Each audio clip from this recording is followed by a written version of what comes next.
Alright, back with another album review. Today's review is on MTV Unplugged in New York from Nirvana. So it's the first live album from Nirvana and the first material release after the untimely death of Kurt Cobain on April 5th of '94. It's also the first material release after Nirvana disbanded.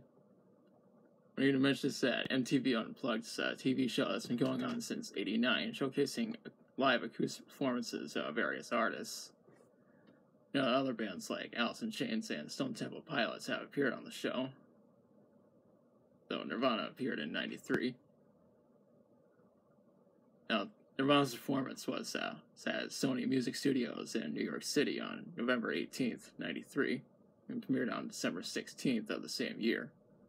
The actual performance wasn't released until November 1st, '94. This album was produced by Alex Coletti and Scott Litt. It was released under DGC Records.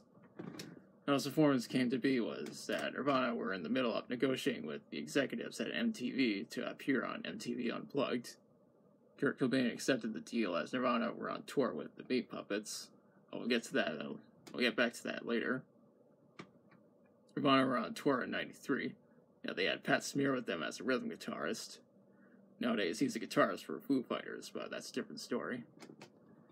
Nirvana also had Laurie Goldston with them on the cello for this performance. And now to talk about the songs. The song starts with About a Girl. The song initially appeared on Bleach, and if you watch the series regularly, you may remember that I did a review of Bleach a while back. The song was released as a single on October 24th, '94, which was less than a month before before the album was released. Actually, a little more than a week before the album was released. I don't have to go too much into the song since I already discussed it when I reviewed Bleach. It's followed up by Come As You Are, which I already discussed when I reviewed Nevermind. The next song is Jesus Doesn't Want Me for a Sunbeam. So the actual title is Jesus Wants Me for a Sunbeam.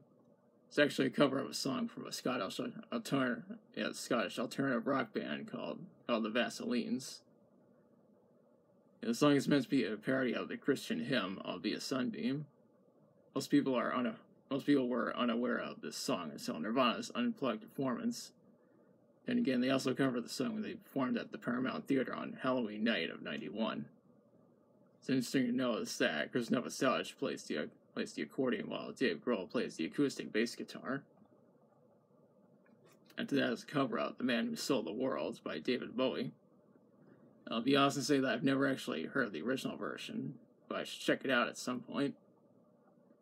I know that the version that's on this album was released as a single in '95. Amazingly, David Bowie himself actually likes Nirvana's cover and was surprised that Kurt Cobain was a fan of his work. I read online that on February 16th, 2016, Chris Novoselic, Dave Grohl, and Pat Smear teamed up with Beck to perform this song as a tribute to David Bowie, who had sadly passed away a month before. Now, personally, this is my favorite song on the album. My dad plays it on his radio show every now and then. It's followed by Penny Royalty and Dumb, which I already discussed last time when I reviewed In Utero.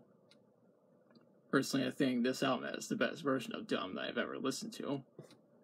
Up next is Polly, and I personally think this is the best version of Polly that I've ever heard. I don't really need to go into detail with this song since I already discussed it when I reviewed Nevermind. Next songs are On a Plane and Something in the Way, which I also discussed when I reviewed Nevermind. What I will say is that this is the best version I have heard of Something in the Way. The next three songs are covers of Plateau, Oh Me, and Lake of Fire, which are actually songs from the Meat Puppets. It's interesting to notice that Chris and Kurt Kirkwood of the Meat Puppets joined Nirvana on stage.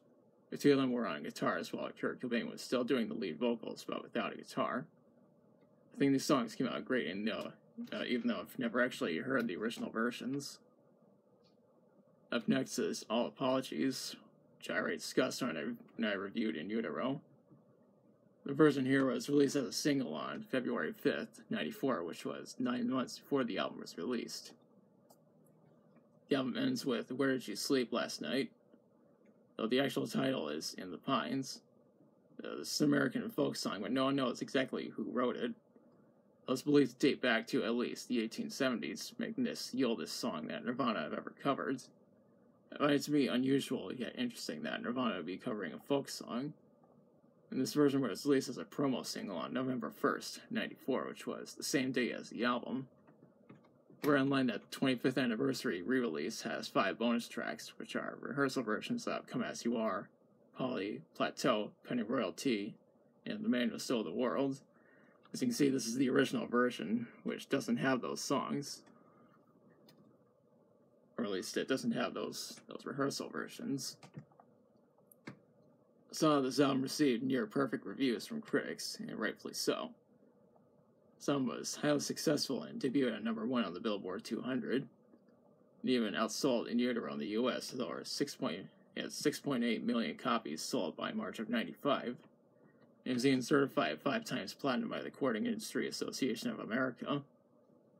In 2012, it was ranked as number 313 on Rolling Stone's list of the 500 greatest albums of all time. And Rolling Stone magazine also placed it as number 95 on their list of the best albums of the 90s. It was even included in the book, 1001 Albums You Must Hear Before You Die. Overall, I really enjoy this album and consider it to be among Nirvana's best material. I find it to be rather interesting that they'd be doing a fully acoustic performance, and even having Chris and Kurt Kirkwood of the Meat Puppets join them on stage. I certainly recommend this album. And that's all I have to say on this album. If you like the video, be sure to like, share, and subscribe. And be sure to hit the notification bell so you notify of future uploads. You can also follow me on social media, links are in the description.